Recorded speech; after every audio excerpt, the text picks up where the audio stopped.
All right, morning class. Today we're going to be talking about the Reconstruction era. We've just finished talking about the Civil War, and so after the Civil War, we all know what happens. The country comes back together ultimately to reform the Union. The states from the South that seceded to make the Confederate States of America have now started the process to regain politically and physically their existence beforehand. But to do this, President Lincoln and mostly President Johnson, because what will ultimately happen to President Lincoln will end his life and end his ability to fix the government. So President Johnson and Lincoln worked together, consequently, to successfully reunite the Union. So a little bit more background on the Reconstruction era. Who can tell me what Reconstruction means? Just by guessing. You don't even have to know any history. What does Reconstruction mean? Rebuild. Rebuild. Very good. Fix. Yeah, because construction is to build, so now we're rebuilding. Okay, so that's a very good synonym. So yeah, it's about from 1865, the end of the Civil War, into about the mid-1870s, once the South is fully fixed. So yeah, like I said, it's a return to normalcy, basically, for the Union. A new country with new customs. Obviously, the Civil War was fought to end slavery and to reestablish states' rights versus federal rights. But three of the most important things that came out of the Reconstruction era were Reconstruction amendments. What about amendments? Do you guys know what amendment would mean? Any ideas, any guesses? We have amendments to the Constitution. We have amendments that do something. Change. Change, okay. Hopefully make for the better. Make for the better. Yeah. Okay, that's pretty good. Yeah, an amendment is a fix, a altercation, or something after the fact that changes, in this case, the Constitution, or adds something that wasn't originally there. In the case of the Reconstruction era, they had three very important amendments.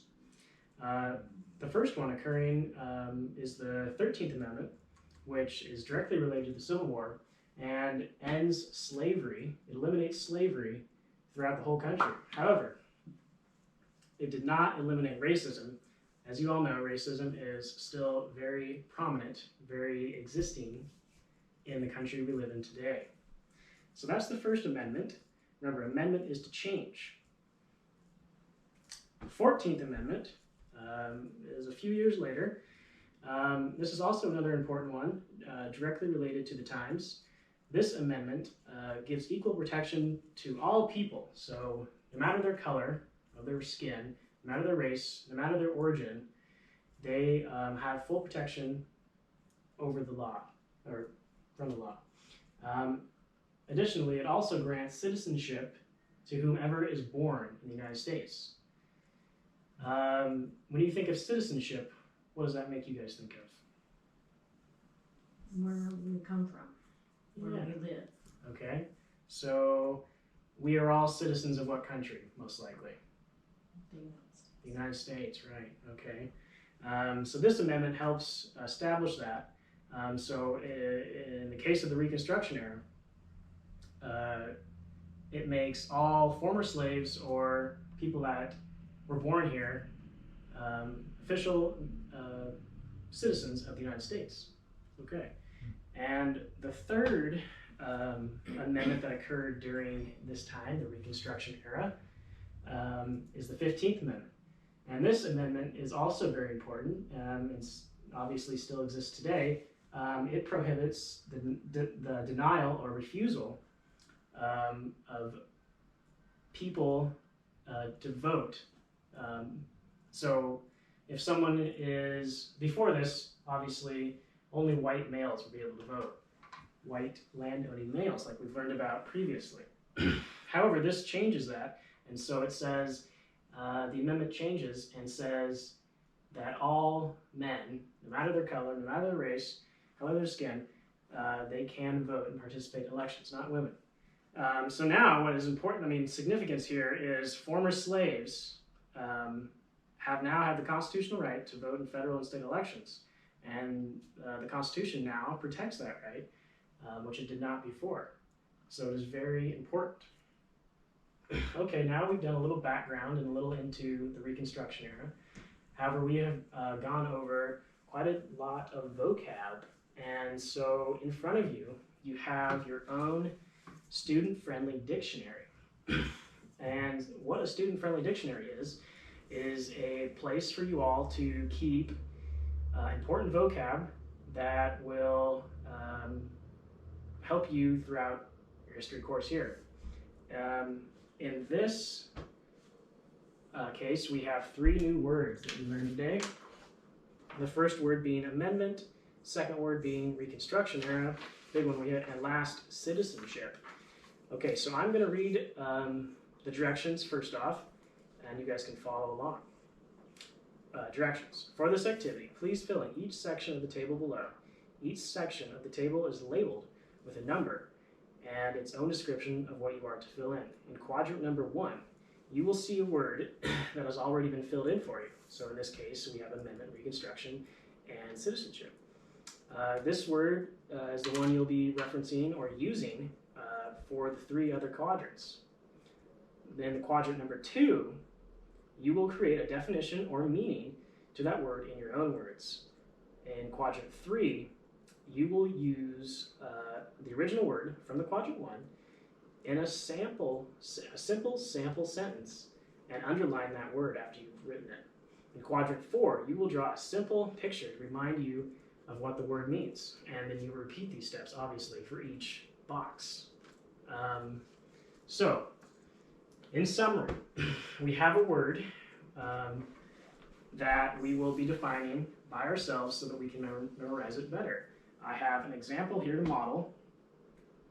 Here we have a word, social distancing, and I have come up with the definition or meaning of the word to remain separate or having space between yourself and other people. Okay? And the word in the sentence here, I have been practicing social distancing because I do not want to get sick. Now, what I did wrong here is I did not underline social distancing. So you guys will be doing better than me if you do that. And then for my picture, I drew 2 people 6 feet apart to remember what social distancing is. Okay, does that make sense, your instructions? Mm-hmm. Do you have any questions about Reconstruction era or your assignment of the student-friendly dictionary? No questions. Okay, well, I'll let you guys go and do the first box.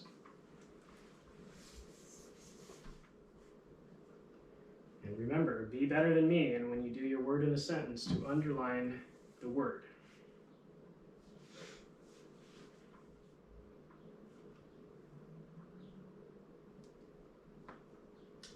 And to signal when you are done, please place your pen on the table after you finish completing the first box.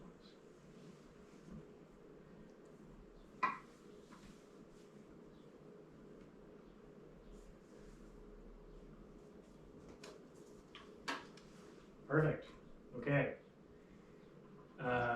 Who would like to share their own definition or meaning of the word amendment? I will. Go. Go ahead. Okay, Patty, you go ahead. Okay. My definition of amendment is to make a change or alter from its original version. Okay, a change or alter from its original version. And do you agree with that, Dad? I do. Okay, and would you like to share your sentence, maybe? As a simple sentence, I said, we will make an amendment to that legal document. Beautiful. And I underlined.